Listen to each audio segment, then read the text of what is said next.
Hello and welcome back to What Just Happened. I am Samuel McVicar, and today we are taking a look at a suspicious drone incident at a German airport earlier this August. And then we're going to discuss the wider trend of Russian gray zone operations or escalating Russian gray zone operations. So, to do this, I'm joined today by a new face on the podcast, Caspar Schulenburg. Caspar is a European analyst here at Sibylline.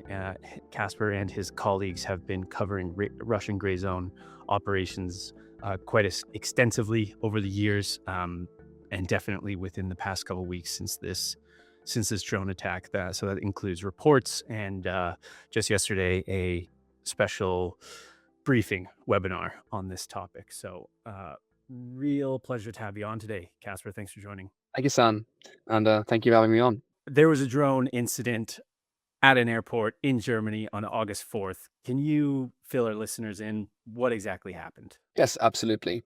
So, as far as we can tell, some of the details are still a bit sketchy, but as far as we can tell, on the 4th of August in the evening, a unmanned aerial vehicle, a UAV or a drone, carrying explosives entered into the Leipzig Halle Airport in eastern Germany, where it flew at a Ukrainian-owned Antonov aircraft, struck its wing, and then fell to the ground.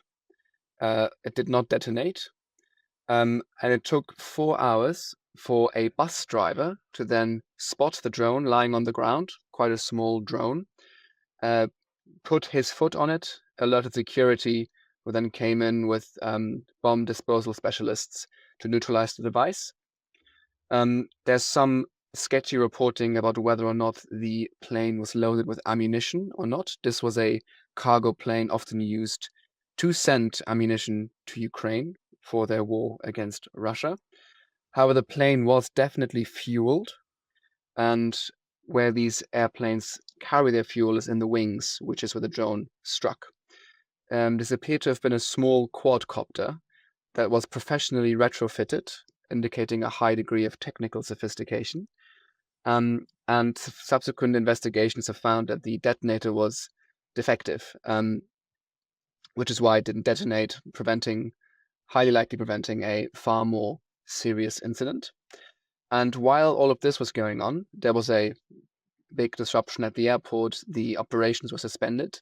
So a DHL cargo airplane that was landing at the airport had to abort its landing, and while it did so, it struck another object roughly above the area of the perimeter fence of the airport at an altitude of 500 meters, which was subsequently determined not to be a bird, which indicates and all but confirms that this was another drone.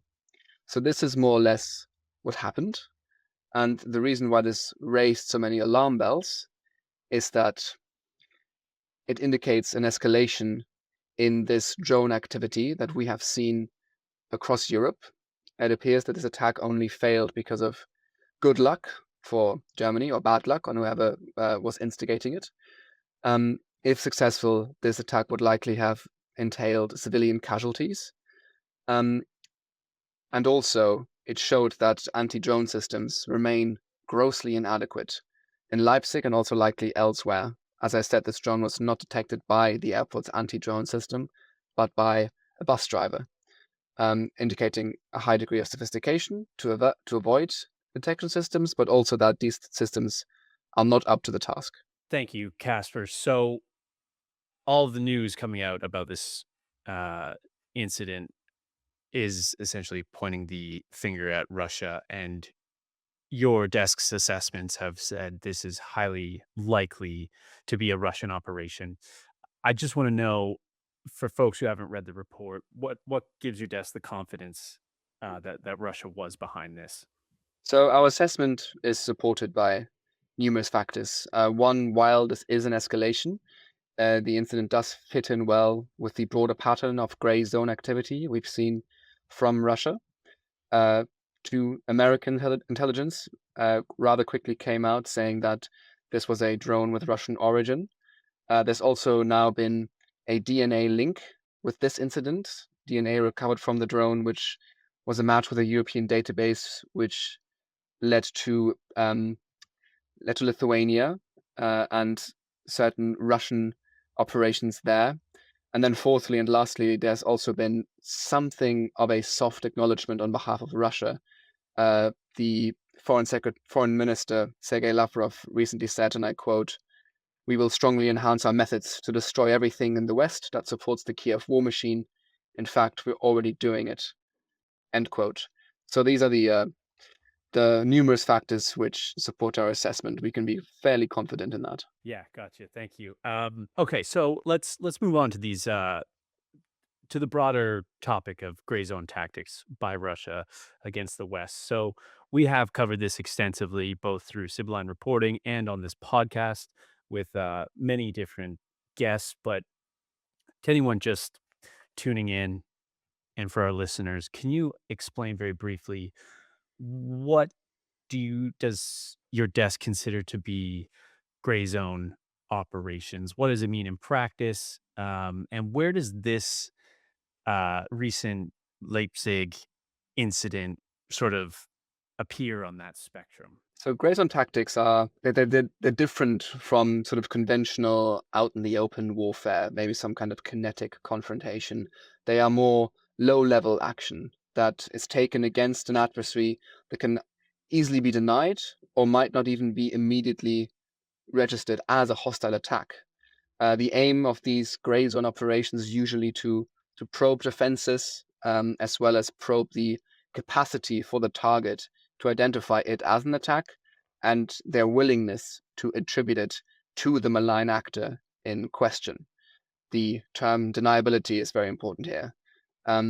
Other examples include sort of sabotage action, for example, the sabotage of an underwater pipeline or of energy infrastructure on land, espionage, the co-optation of domestic so-called disposable agents, as well as massive online disinformation campaigns designed to destabilize domestic societies. In terms of drone activity, and this particular drone activity, they fall into the higher end of that spectrum. They are more sort of on the black end of so-called gray zone operations, especially drones that use explosive or that carry explosives. They're still gray zone, still sort of a hybrid warfare tactic because they maintain that level of plausible deniability. But they are a lot more assertive, a lot more aggressive, and they signal very clearly to the adversary that while there is deniability here, we want you to know that we can do this and you should be afraid of us. Yeah, that's really interesting because when I first was reading up about the incident, I didn't I thought that that maybe had crossed the line if we're flying a drone with explosives on it at a foreign target. That to me then says that sort of falls into now traditional kinetic warfare, but essentially that level of maybe we did it, maybe we didn't. That's what still makes it this technically a gray zone activity. That's really interesting. Um, so assuming this was an Russian operation, but which they've essentially admitted, as you said earlier. What is the goal behind something like this? You kind of alluded to it with testing a target's resilience, which, and we'll get onto this later. Uh, Perhaps that German airport might have failed. Um, but I would just want to know what you think Moscow's end goal was it anything beyond just testing if they could pull it off? Is there any sort of political messaging here, or is it just a Mhm. test? So Moscow very probably were having multiple aims with this particular incident. Doesn't have to be a single one.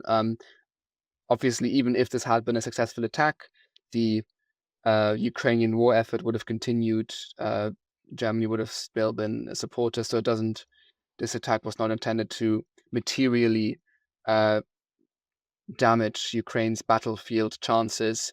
This was much more the symbolic attack even if it had been successful. It shows that Russia has the capacity and the intent to carry out these attacks on the logistics sector well within NATO territory, that they are now a legitimate target for these kinds of attacks.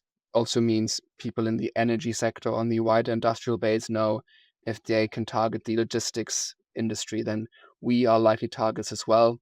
As you've mentioned, this will also have given them a lot of useful information about the state of German drone defenses, which are not very good, and a lot of other intelligence data about how Germany would respond to something like this. They still, for example, have not attributed it directly to Russia. Comes now over 2 weeks after the incident.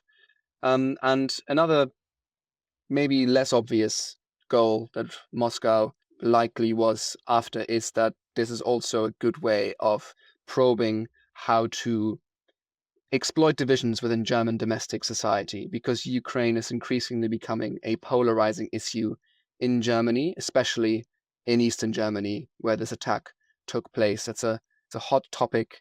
There's some very serious elections coming up in Eastern Germany soon. And if either it can be made to look that this was a Ukrainian false flag operation, but also if this is just a conventional attack, it brings the war a lot closer to home, which might lead many people in Eastern Germany to rethink their country's support for Ukraine in this war, if this can happen on our soil. Yeah, that's a great point. So that was one of my later questions, but might as well address it now. So a kinetic strike like this happened here in this specific part of Germany at this specific time because there are elections coming up, and as you say, this could impact the outcome of those elections if it's seen as this far off war could very easily come to German soil. Okay, I wanna now ask you about the the sort of state of European vulnerability in terms of its infrastructure. So obviously, the drone got to its target. Um, it just did not detonate, and then, as you say, a bus driver found it, and it took too long, I guess I can confidently say, for bomb disposal units to show up and for people to really realize what had just happened. So in from the perspective of your desk, not just Germany, but how vulnerable is European infrastructure? How good is its technology in terms of thwarting these types of drone attacks? Well, to address your question in turn, European infrastructure is highly vulnerable to these kinds of attacks. Uh, I don't know if you noticed this. I certainly wouldn't have unless I was actively looking for it. In the days after the attack on Leipzig, there were separate drone incidents at Hanover Airport in Lower Saxony and also Cologne-Bonn Airport in North Rhine-Westphalia, where there were possibly hybrid drones which were hovering over the airports for a long amount of time. And again, they were not detected by any kind of anti-drone system. They were detected by airport personnel who then alerted the police, which indicates that for airports, even those airports that are registered as critical infrastructure, the defenses are grossly insufficient. Now, this might also be because the tactics are quite sophisticated. In Leipzig, it seems that the drone was operated through a 5G network, which means that conventional anti-drone detection systems don't pick that up at all. Looking at the broader European infrastructure scene, it's quite alarming how vulnerable it really is. There's a couple of reasons for that. One, these infrastructure systems are massive. You can't patrol every single inch of a pipeline or of a grid system. It's just not doable.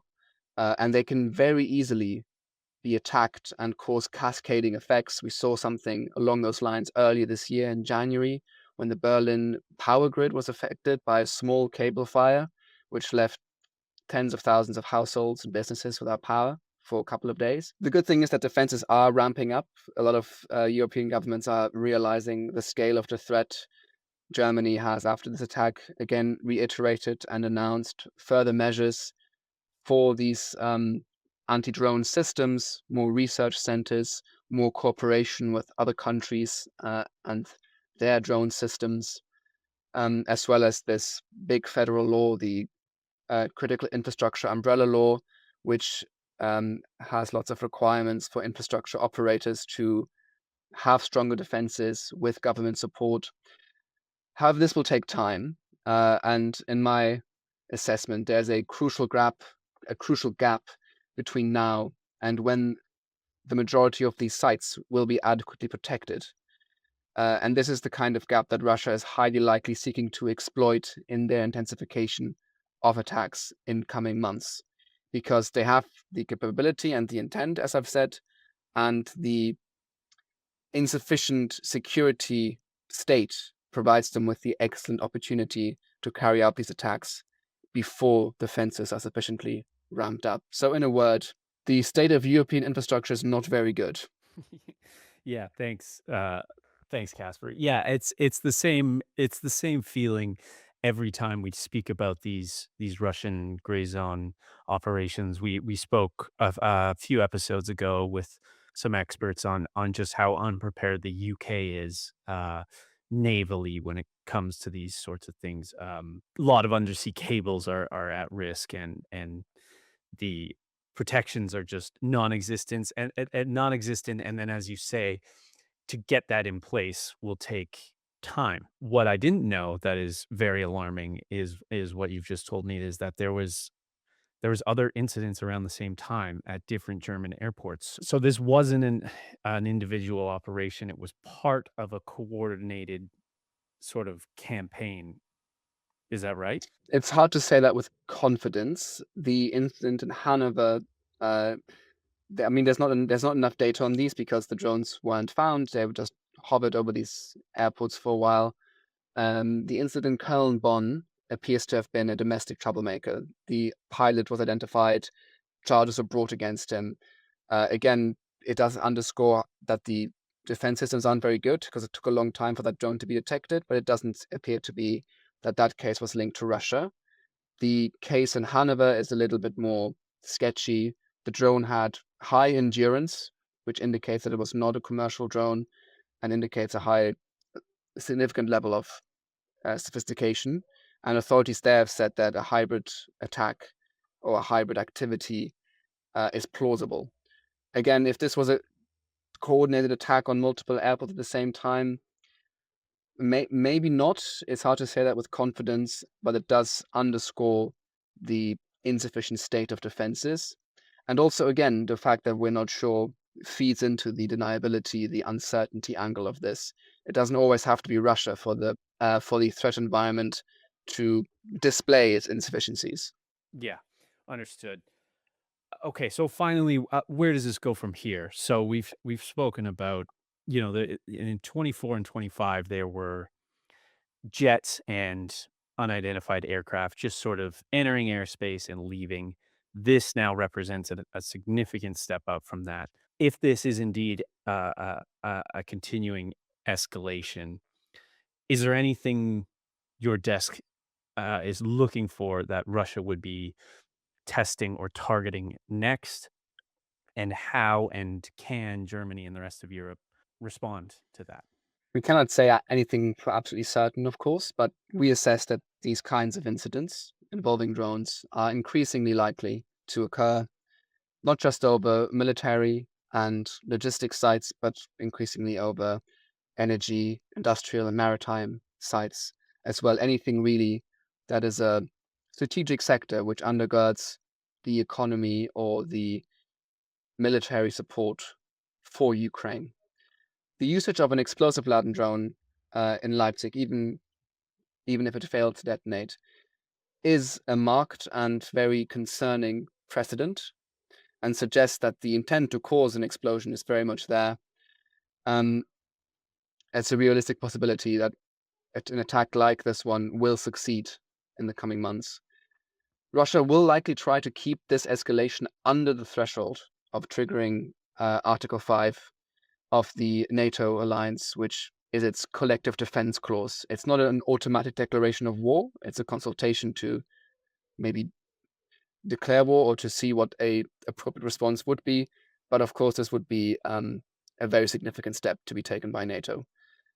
So what we will likely see is further testing, further probing, increasingly brazen probing, especially if the responses by the European governments remain rather cautious, possibly a bit meek. Of course, these further tests, further probings, if they escalate further, they also increase the risk of there being an inadvertent escalation due to an accident, miscalculation, or misperception. There's always a large degree of uncertainty in these kinds of strategic decisions. With regards to how Germany and Europe should respond, it is our assessment that previous reactions have been too cautious. On the one hand, it does make sense to not want to escalate with Russia and to have enough time to maybe launch rearmament and counter-drone systems before such a step is taken. However, at the same time, a very tepid response encourages further attacks. Therefore, while a strong diplomatic response with directly accusing Russia might worsen the security environment in the near term, it is, in our assessment, preferable and better that than to have these continuously meek responses that avoid a near-term escalation but leave all of Europe much less safe off in the long run.